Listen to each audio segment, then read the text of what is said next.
சரி, அடுத்ததாக நம்ம இப்போ வந்து பைத்தானில் இருக்கிற தரவு வகைகள், அதாவது டேட்டா டைப்ஸை பற்றி பார்க்க போகிறோம். சரி, நம்ம என்னென்ன தரவு வகைகள் என்றது விளக்கமாக பார்க்க முதல் இப்போ ஒவ்வொரு தரவு வகைகள்லையும் பைத்தானில் என்னென்ன தரவு வகைகள் இருக்குன்னு நம்ம ஃபஸ்ட்டாக பார்ப்போம். அதில் முதலாவதாக நம்ம பார்க்க போகிறது இன்டிஜர் என்ற ஒரு டைப். சரியா, அதுக்கடுத்தாக வந்து இன்னொரு டைப் இருக்குது, அது வந்து ஸ்ட்ரிங் டைப். சரியா, இதை வந்து நான் விரிவாக எழுதுகிறேன், இன்டிஜர்.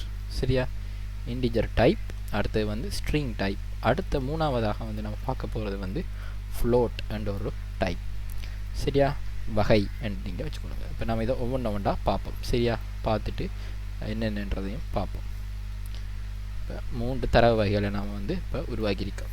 சரியா, இப்போ நான் என்ன செய்கிறேன்னு சொன்னால் இதை பற்றி நாம் டீட்டெயிலாக பார்ப்போம். இன்டிஜர் டைப் பண்ணா என்னன்னு சொன்னால் அது ஒரு நம்பராக இருக்கும். சரியா, நம்பர்ன்னு சொன்னால் என்ன நினைப்பீங்க?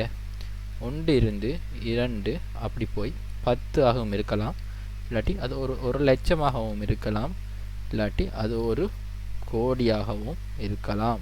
சரியா, வந்து இதுக்கு ஒரு 1 கோர்ன்னு சொல்லி போட்டிருக்கேன். சரியா, அதாவது இன்டிஜர் டைப் பண்ணால் நீங்கள் நினைக்க வேண்டியது ஒரு நம்பர். சரியா, அதே போல் ஸ்ட்ரிங் டைப் என்று சொன்னால் என்ன? அது ஒரு எழுத்தாக இருக்கலாம், அப்படி இல்லாட்டி ஒரு சொல்லாக இருக்கலாம். சரியா, அப்படி இல்லாட்டி ஒரு வாக்கியமாகவும் இருக்கலாம். சரியா, இங்கே பார்த்தீங்கன்னு சொன்னால் நான் டபுள் கொட்டேஷனுக்குள்ளே வந்து இந்த எழுத்துக்களை வந்து சொல்லியிருக்கேன். அதான் கட்டாயம் நம்ம கடைப்பிடிக்க வேண்டிய ஒன்று.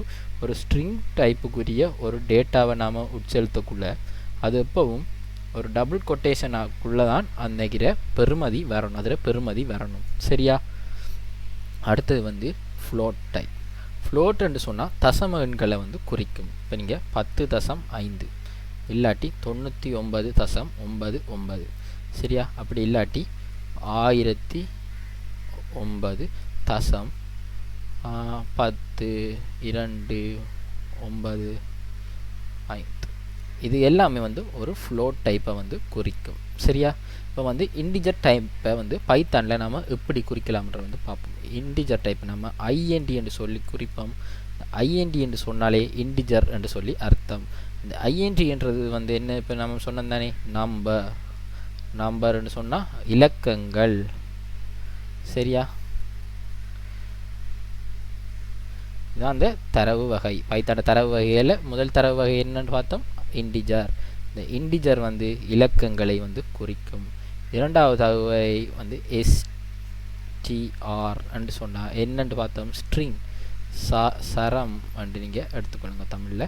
அதை வந்து என்னென்று சொல்லுவோம் என்று சொன்னால் அது ஒரு சொற்கள் இல்லாட்டி எழுத்துக்களை வந்து குறிக்கும். எழுத்துக்களை வந்து குறிக்கும். என்னது? ஸ்ட்ரிங். அதை நம்ம பைத்தானில் எப்படி சொல்லுவோம், எஸ்டிஆர். அடுத்தது வந்து ஃப்ளோட். அதை வந்து நம்ம பைத்தான்லேயும் ஃப்ளோட் என்று சொல்லித்தான் குறிப்போம். ஃப்ளோட் என்று சொன்ன ஃப்ளோட் என்ன? தசம எண்கள். சரியா, இன்டிஜர் டைப், ஸ்ட்ரிங் டைப், அடுத்து ஃப்ளோட் டைப். 3 தரவு வகைகள் இருக்குது. அந்த தரவு வகைகளில் integer type, string type, float type என்று சொல்லி 3 தரவு வகைகள் இருக்குது. இப்போ நம்ம இதை பைத்தான் மூலமாக செய்முறை மூலமாக எப்படி நாம் இதை வந்து பார்க்கலாம் என்று சொல்கிறத நம்ம இப்போ வந்து பார்ப்போம். சரியா, ஓகே. நான் இந்த கோடை ஆன் பண்ணுறேன். ஆன் பண்ணிவிட்டு இப்போ நான் என்ன செய்கிறேன்டா கிளியர் பண்ணிவிட்டு நான் என்ன செய்கிறேன்னு சொன்னால் ஒரு தரவு வகையை ஃபஸ்ட்டாக பார்ப்போம். ஒவ்வொரு தரவு வகையாக பார்ப்போம். உதாரணத்துக்கு நான் பிரிண்ட்னு சொல்லி ஒரு பிரிண்ட் பண்ணுற ஃபங்க்ஷன் எனக்கு காட்டுன்னு சொல்கிறேன். என்னத்தை காட்டுன்னு சொன்னால் இந்த பைத்தானில் வந்து இன்னொரு குறியீடு இருக்குது, டைப்னு சொல்லி. சரியா, இந்த டைப்ன்றது வந்து அது அதில் வகை என்னென்று சொல்லும். இப்போ உதாரணத்துக்கு நான் அந்த டைப்புக்குள்ளே வந்து ஒரு 10 என்று சொல்கிற ஒரு எண்ணை உட்செலுத்தி இதில் தரவு வகை என்னென்று எனக்கு தெரிந்து கொள்ளணும்னு சொன்னால் நான் என்ன செய்கிறேன், இந்த சேவ் பண்ணிவிட்டு நான் வந்து ரன் பண்ணுறேன். ரன் பண்ணுற டைம் வந்து கிளாஸ் ஐஎன்டி என்று சொல்லி எனக்கு ஒரு வெளியீடு வந்திருக்கு. இந்த கிளாஸ்ன்றது உங்களுக்கு இப்போதைக்கு தேவையில்லை. இப்போ நீங்கள் அந்த ஐஎன்டின்றதை மட்டும் பாருங்கள். டபுள் கொட்டேஷனுக்குள்ளே ஐஎன்டின்னு சொல்லி வந்திருக்கு.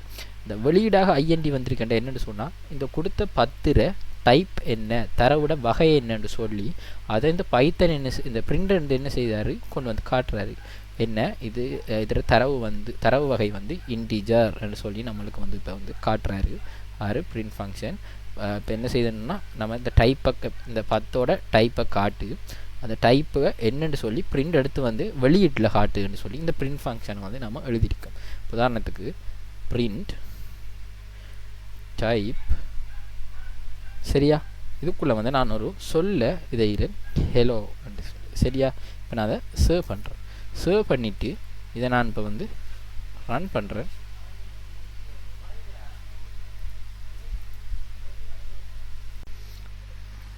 ஓகேயா, இப்போ நம்ம என்னென்னு பார்த்தோம், அதாவது ஹெலோட டைப் என்னென்னு சொல்லி நம்மளுக்கு காட்டு என்று சொன்னோம் பிரிண்டில் இந்த ஃபங்க்ஷனை வச்சு.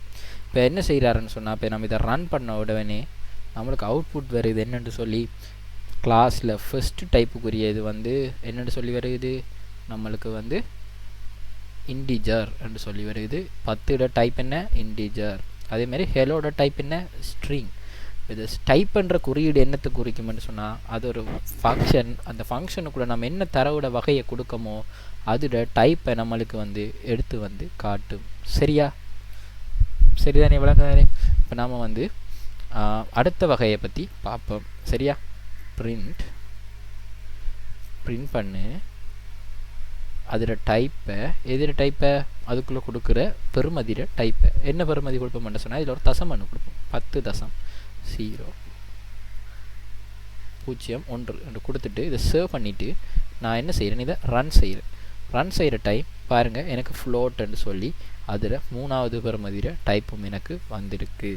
சரியா, இப்படித்தான் நம்ம ஒரு தரவு வகையிட என்ன வகை என்று ஒரு தரவுட வகையை நம்ம எப்படி பார்க்கலாம்ன்றதுக்கு இது ஒரு உதாரணம்.